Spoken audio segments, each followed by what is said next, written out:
Why ADP?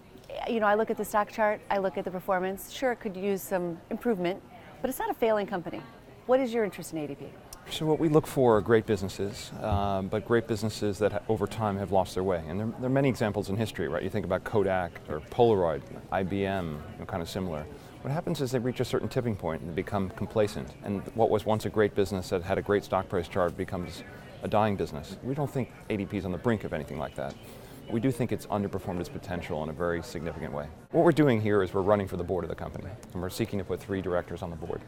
And what's interesting about the corporate election process in America, it's the least democratic process of You're any right. kind. Most people, they get these envelopes in the mail around proxy season and they throw them out, away. right? Because they figure, I own 100 shares, what does it matter? But whether you vote or not, they're going to get elected because they're running unopposed. What we're doing is we're running an opposition slate here.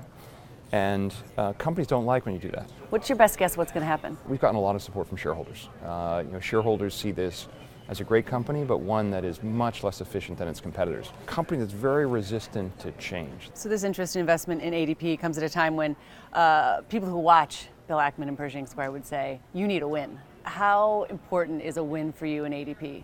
So look, every investment is important, and we don't get them all right. The fortunate thing is we have a very high batting average. We did take a very large loss on a pharmaceutical company named Valiant in the past year. What do you learn from that when you walk away for other investments? Sure, we made a passive investment in Valiant.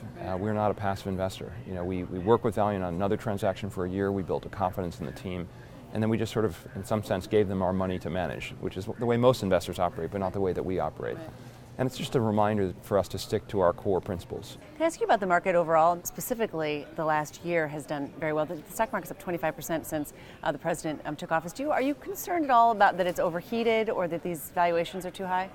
I think there are certainly specific pockets where valuations are perhaps very high. I think the biggest risk to the markets are politics. If they don't do a tax cut?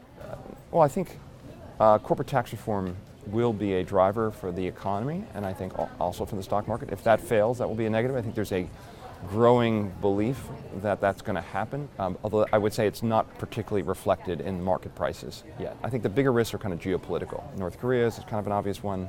The market's ignored any terrorist act, and I think it's generally been right to, but God forbid there's some kind of nuclear incident. I think that's going to cause people to really reassess risk.